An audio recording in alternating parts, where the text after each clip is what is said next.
Bom dia, terça-feira, dia abençoado pelo Senhor. Deus vem falado muito comigo a respeito do livro do Apocalipse. Diz lá no primeiro capítulo, meus amados, o seguinte, no capítulo 1, verso 3, Jesus, o próprio Deus já fala para nós que nós somos bem-aventurados aqueles que leem e aqueles que ouvem as palavras da profecia e guardam as coisas nela escritas, pois o tempo está próximo. Vou ler de novo para que você compreenda o que ele está querendo nos dizer. Bem-aventurados ele nos chama, o próprio Deus. Bem-aventurados aqueles que leem, ou seja, que leem, meditam e comem a palavra do Senhor. Aqueles que ouvem as palavras, você que está ouvindo aí da profecia, e as guardam o que nela está escrito, guardam no seu coração, na sua mente, pois o tempo está próximo. Bem-aventurados aqueles que leem e aqueles que ouvem as palavras da profecia e as guardam, pois o tempo está próximo. O tempo está próximo de quê, Marlon?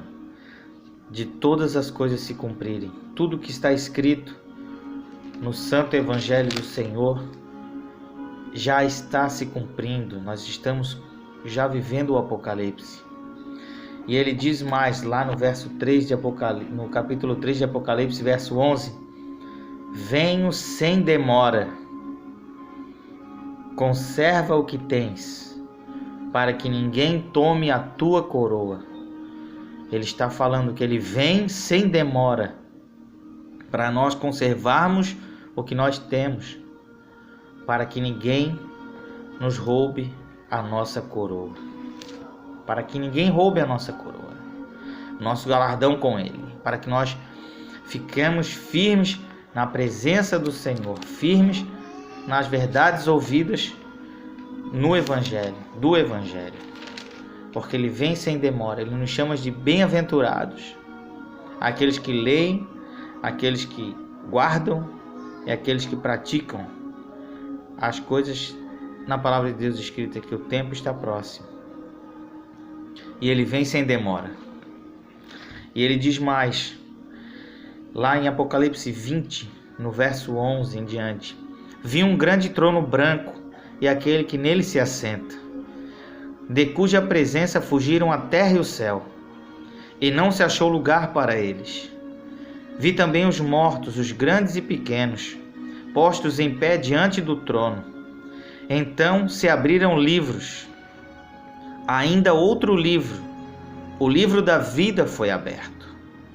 E os mortos foram julgados segundo as suas obras.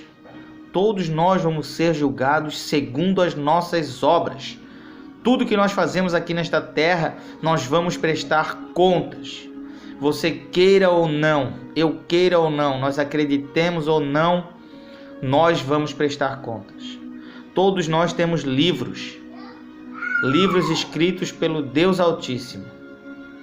Mas há um outro livro, o livro do Cordeiro. E aquele que não se achar inscrito no livro da vida do Cordeiro, esse não herdará a nova terra e os novos céus, a nova Jerusalém. Você quer ver? Deu o mar os seus mortos, que nele estavam. A morte e o além entregaram os mortos que neles havia, e foram julgados um por um, segundo as suas obras. Então a morte e o inferno foram lançados para dentro do lago de fogo. Esta é a segunda morte, o lago de fogo. E, se alguém não foi inscrito no livro da vida, esse foi lançado para dentro do lago de fogo.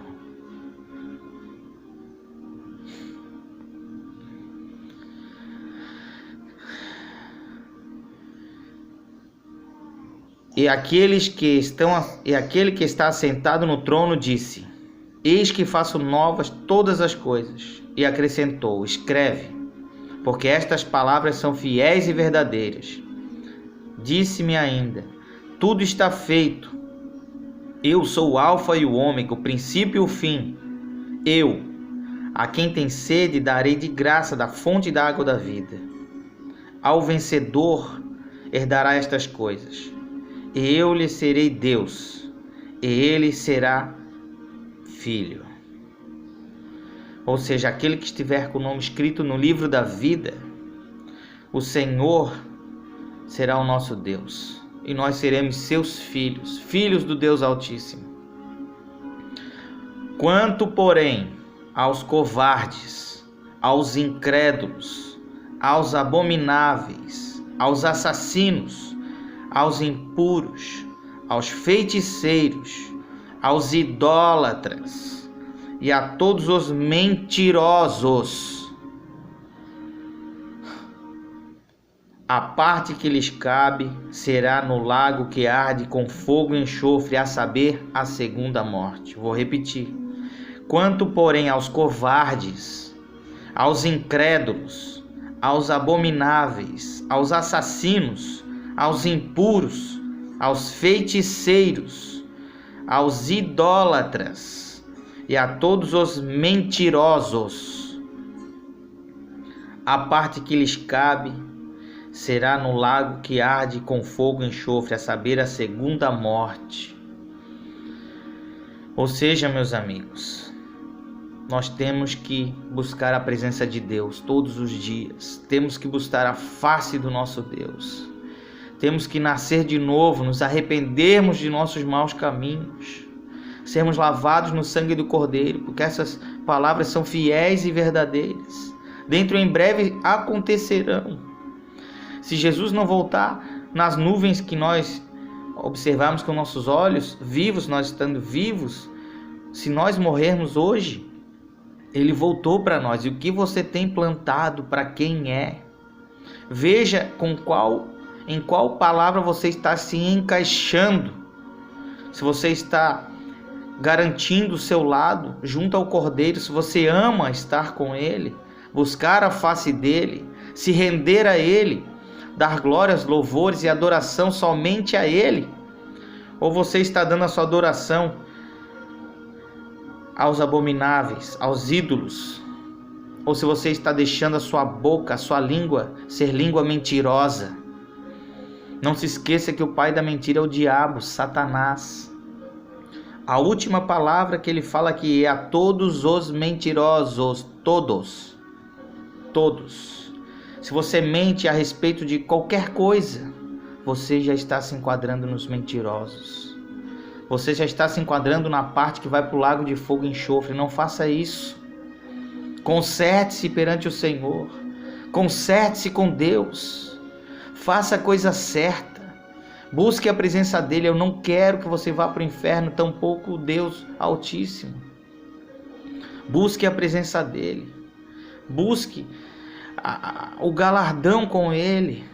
Não permita que Satanás ceife a sua vida, a sua casa, a sua família, pois tem algo muito melhor para nós, junto ao Pai, Eis que venho sem demora, Ele nos alerta, guarda o que tens, ou seja, o Espírito Santo, busque-o, se você não tem, busque-o, com toda a sua força, com todo o seu entendimento, com toda a sua fé, com toda a sua ousadia, com toda a sua intrepidez, com toda a sua energia, com clamores, com luto, com pranto, com choro, com gemidos, com lágrimas, mas busque a presença desse Deus maravilhoso. Não creia nas mentiras que pregam aí fora, nesse Jesus de facilidades, nesse Jesus que tudo aceita. Isso é mentira, você está sendo enganado, pois todos que viveram uma fé genuína pagaram preço pela salvação, decapitados, degolados, apedrejados, excluídos da sociedade, pois o mundo é inimigo de Deus. Os santos são inimigos do mundo, não que nós somos inimigos do mundo, mas o mundo nos odeia, pois nós somos a luz desse mundo. Eles não aguentam a luz, eles amaram mais as trevas do que a luz. Então seja luz, seja a luz do mundo, seja luzeiros na mão de Cristo. Não se aparte dessa verdade, meus queridos. Busque a presença do Senhor, leia as Escrituras. Não aceite nada que vá além delas, pois nenhum fundamento há posto na terra que seja maior do que este. Ele já nos falou. Não existe outro fundamento, ainda que nasça um novo profeta e diga que é Jesus Cristo. Não aceite também você nenhum outro fundamento que não seja a palavra santa do Cordeiro, a Bíblia. Os livros estão selados. Não existe outro e nunca vai existir outro. Só existe este caminho, uma verdade. Jesus disse: eu sou o caminho, a verdade e a vida. Aquele que vem através de mim achará pastagens. Ele preparou-nos o caminho. Basta-nos obediência, obedecer a palavra. É tão simples. Mas o ser humano gosta de complicar, gosta de fazer coisas maravilhosas, luzinhas e fumacinhas. E aqui tem o galardão maior. Meus amigos, o maior galardão que nós podemos ter nesta terra é a salvação da nossa alma. Não é casa, não é carro, não é dinheiro, não é nada disso. É a salvação da sua alma, da minha alma. É morarmos com o Altíssimo, nas regiões celestes, na Nova Jerusalém, que Ele vai descer do céu ataviada para todos que amam o seu nome e a sua vinda. Não creia em ilusões que o mundo oferece, não creia. O Evangelho é simples, porém não é fácil de segui-lo. Busque a Deus, busque a presença do Senhor. Ande nos seus caminhos. Ande nos seus caminhos. Não permita que ninguém roube o seu galardão. Não permita. Não permita. Não permita que ninguém roube a sua parte da árvore da vida. Diz mais, lá no final da Bíblia, Apocalipse 22, 16. Eu, Jesus, enviei o meu anjo para vos testificar estas coisas às igrejas. Eu sou a raiz e a geração de Davi, a brilhante estrela da manhã. O Espírito e a noiva dizem: vem. Aquele que ouve, diga: vem. Aquele que tem sede, venha. E quem quiser, receba de graça a água da vida. De graça. Mas existem duas condições: quem quiser receber, de graça Ele nos dá a água da vida, de graça. Meditem nessas palavras, leiam as Sagradas Escrituras, busquem a salvação para as suas almas. Hoje tem um grande culto de ensino. Se você quer se aprofundar mais na palavra santa de Deus, de Jesus Cristo, Assembleia de Deus Serraria, às 20 horas, eu estarei lá com toda a congregação, buscando a face do nosso Deus, buscando um alimento espiritual para as nossas almas. Em nome de Jesus, amém. Fiquem com Deus.